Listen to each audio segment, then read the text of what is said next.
দাস ঠাকুর কৃষ্ণ প্রেম লাভ করেছিলেন। চৈতন্য মহাপ্রভু সেই কৃষ্ণ প্রেম রেখে গেছিলেন কোথায়? পদ্মা নদীর জলে। এবং বলে গেছিলেন পদ্মা দেবীকে, নরোত্তম এলে এই কৃষ্ণ প্রেমটা দিয়ে দিও। পদ্মা দেবী বললেন ঠিক আছে, দিয়ে দেওয়া তো কোনো ব্যাপার নাই, কিন্তু কি করে চিনব কে নরোত্তম?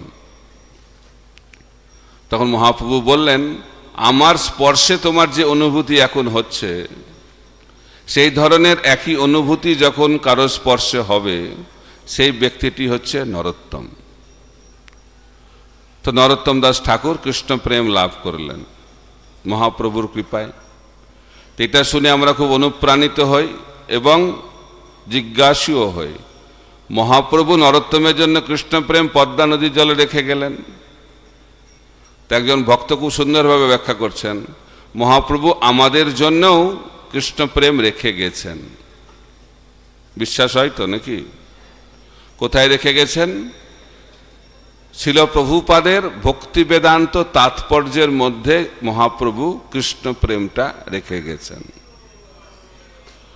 তাই যদি আমরা ভক্তি বেদান্ত তাৎপর্যের জলে হাবুডুবু খাই, তাহলে সেই কৃষ্ণ প্রেমটা আমরা লাভ করতে পারব।